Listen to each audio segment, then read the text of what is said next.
For millions of players, Maplestory was more than just an MMO. It was a world of pixelated friendships, charming characters, and hours spending grinding on slimes and mushrooms. But behind all the colourful sprites and cheerful music, it quietly changed into something far bigger: the way video games make money. What started as a fun free-to-play adventure slowly delved into one of the most notorious pay-to-win ecosystems in the MMO landscape. And whether you like it or not, there's no doubt that it played a large role in shaping the MMO market. Today, I want to go over the evolution of pay-to-win in Maplestory, its updates, history, and how it changed the course of the game to what it is today. This is the evolution of pay-to-win in Maplestory. Maplestory was originally released in South Korea in the April of 2003, and subsequently launched multiple servers around the globe with a global release in the July of 2005. Like the case with all my videos regarding Maplestory, I'll be sticking to GMS dates and referring to the GMS servers when talking about updates rather than the KMS servers. The game has always been free to play, with a reliance on generating revenue through microtransactions in the form of a cash shop, rather than monthly subscriptions like World of Warcraft. On launch, the game didn't actually have any microtransactions. It was a pure free-to-play experience. But after only a short 2 to 3 month period, Maplestory would see the introduction of its cash shop. The first cash shop didn't offer any options to pay for power, however, as all of its items were for cosmetics and pure decorative purposes alone. This proved to be a very successful model, as it would generate Nexon over $300 million by 2006. At this point in time, the closest thing to be able to buy anything for power was using the in-game free market, which was a community-driven market that allowed players to buy and sell equipment for the in-game currency mesos. Due to the lack of an option to swipe your card for power, this initial cash shop was actually looked upon quite fondly by the player base. After all, the game was free to play, and the company needed a way to sustain their game, so offering cosmetics seemed like a pretty fair idea. Fast forward 3 years, and by 2008, Maplestory already had elements of pay-to-win in it, albeit limited. The cash shop had introduced double XP and double drop chance coupons, pets in their equipment, exclusive items and scrolls in Gachapon, etc. But although these items were purchasable through NX in the cash shop, equipment and scrolls at least were still able to be traded and sold for mesos in the free market, and free-to-play players could obtain NX through the Maple Trade System. The Maple Trade System, or MTS, was a feature that allowed players to buy and sell items for NX, accessed via a button next to the cash shop. The shop included several tabs: for sale, which was a list of items currently being sold; wanted, which was a personal wish list for players that wanted specific items; auction, self-explanatory that one; and my page, where players could see their cart, offers, transaction history, and more. This was later removed in 2012 due to a lot of exploitation like item duping and hacking. But yeah, Maplers were able to obtain NX even though they were free to play, but even apart from that, even the most heavily funded players were maybe 3 times as strong as a normal free to play player. There just weren't that many things that you could spend money on that made you stronger. Unfortunately though, this wouldn't last long, as a few months before the Big Bang update in 2010, Maplestory introduced potentials, a new percentage-based stat increase on your items to get stronger. To reroll these random stat lines, you needed cubes that you could only purchase in the cash shop for NX. Along with this in Big Bang, they increased the damage cap to 999,000 to accommodate for the increased damage the players were doing. But this increase ended up not being nearly enough, and a few patches later in the Unleashed patch in 2012, Nexon raised the damage cap to 50 million. This was the change that really enabled hardcore pay-to-win, since the damage difference between funded and unfunded players was getting absurdly massive. What wasn't quite clear before due to the lower damage cap became a lot more clearer when funded players were doing 40 times the damage than unfunded. A lot of players quit as they realized no matter how much they played, they didn't have or didn't want to spend the money to keep up with those who did. Unleashed left Maplestory's reputation in a bad spot, as all the players who quit went out with the message that Maplestory was fun until it went pay to win. If you had asked anyone to play Maplestory, their response would be something along the lines of, "Isn't it pay to win though?" A year later, in the middle of 2013, came yet another pay to win update, or in this case, it would be an event, the Marvel Machine. This essentially was just Gachapon or slots. You purchase Marvel Spins using NX, and using Marvel Spins, you can spin the Marvel Machine, which will roll 3 items out of a pool you can get. It was, without shame, gambling for power, since it offered endgame gear and very valuable items. The chances for obtaining the valuable gear or items were also absurdly low, as you can probably imagine. According to the Maplestory website, the rarest items would have a chance as low as 0.01%, with many other items being sub 1% as well. Marvel spins are also quite expensive, with the conversion rate of $5 or 4900 NX for one spin. Not to mention, this is a limited time event that occasionally comes back, so it creates a bit of FOMO within the player base, a big part of Maplestory's strategy in keeping player retention. In 2014, Maplestory added the Maple Reward system, which was a system that allows you to access items normally sold in the cash shop by using reward points that you can earn in the game or through purchases. You got this currency called reward points through purchasing items using NX or defeating bosses and other in-game events like login rewards or Maple M linking. Reward points reset at the end of the month, so if you haven't used them in that time, they would expire and be removed at 11:59 PM on the last day of that month. You could also use reward points to discount NX purchases, but you can't then proceed to purchase the same item using reward points. This was a nice little addition to the game, but it wouldn't be pivotal to progression since the reward point shop was on a rotating timer. It reset every month and only offered up to 10 cubes a month, which is very little.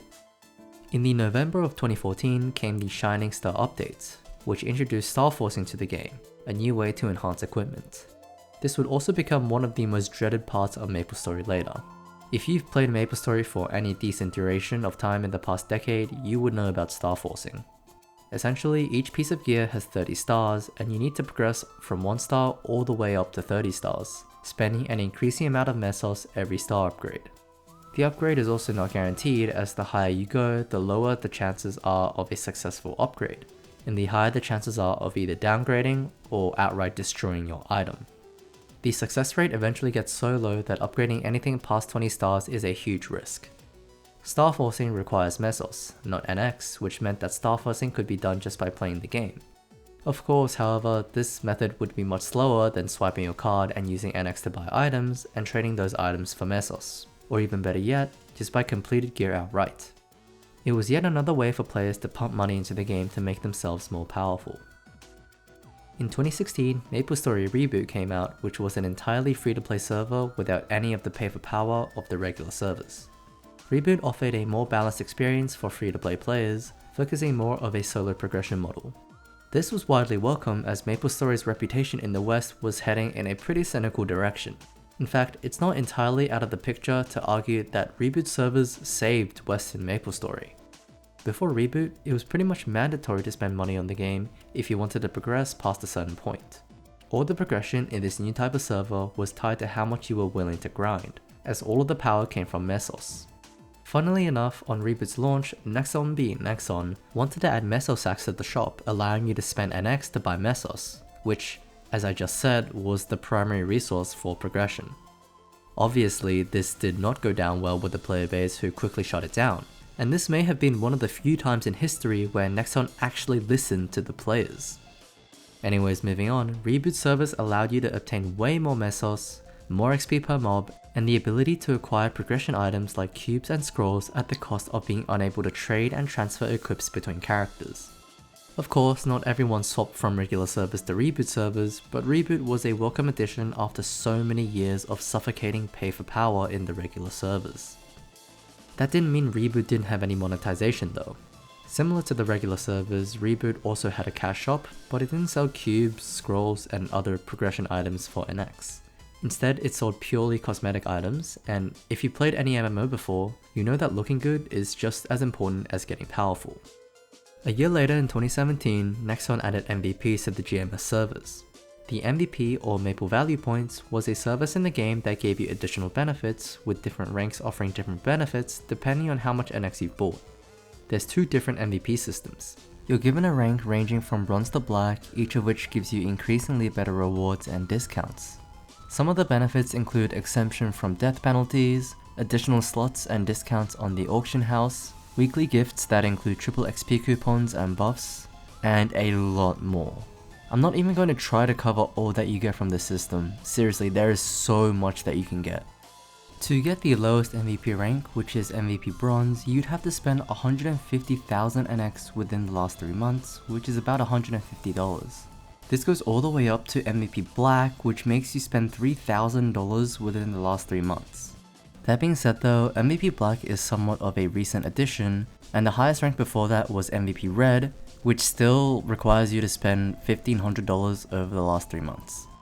Basically, you were rewarded with benefits if you spent money on the game. This obviously incentivized paying on regular servers since you needed to pay to progress anyways, so if you're doing that already, then you might as well use the MVP service. Even on the Reboot servers where there's no pay for power, MVP still existed because of fashion story. I mean, people like to look good and all the power to them. But this brings up the question, is MVP pay to win? There's a lot of arguments going for it since the benefits of MVP strongly assist in progression, with discounts, double XP coupons, and numerous other buffs. But if it is, then Reboot isn't really truly free to play. I'll leave that up to you to decide though. In 2020, Nexon added Maplestory to Maplestory. Maplestory is a daily event that you can do to gain mesos instead of experience. There's a free and a paid version of this event. You are given 2 runs every day for free, but if you paid for the Maplestory service, you get an additional 5 runs. Maplestory costs $1.50 a day, which stacks up to about $45 a month, a decently considerable amount. These additional runs were significant as well, as shown here from a post on Reddit about the stats of Maplestory. In 3 months, free-to-play players earn almost 6 billion, whilst paid players earn more than 3 times at 21.5 billion. Many players complained about the Maplestory, arguing that this was actually pay-to-win content since you're given so much more resources for paying. Remember the Mesos bag that Nexon tried to sneak in at Reboot launch? This wasn't too far off the same thing. Later in 2021, Maplestory was nerfed and almost nobody paid for the service anymore since it got hard outscaled by having boss meals to the point that the few minutes of doing Maplestory wasn't even worth it. But still, the original release of Maplestory in 2020 serves as a reminder that even free-to-play servers aren't really truly free in terms of having an even standing with other players. There's been a lot of other smaller additions too, like vac pets, familiars, or even surprise style boxes that all contribute to the overall monetization of Maplestory. But I just covered the few notable systems that Nexon added over the 2 decades of the game's lifespan. All of these changes, big or small, paint a picture of how Maplestory gradually evolved from a simple, charming free-to-play social MMO into a complex ecosystem of monetization. While some additions like Reboot prioritized fair progression for free players and is actually very playable for free, it was inevitable that updates over the years would slowly introduce advantages through spending. And even though some may argue that there's no competition in Reboot like there is in regular servers due to the absence of player trading and the market, in the end it boils down to the principle of equality. This was the history of Maplestory's pay-to-win systems. Thanks for watching.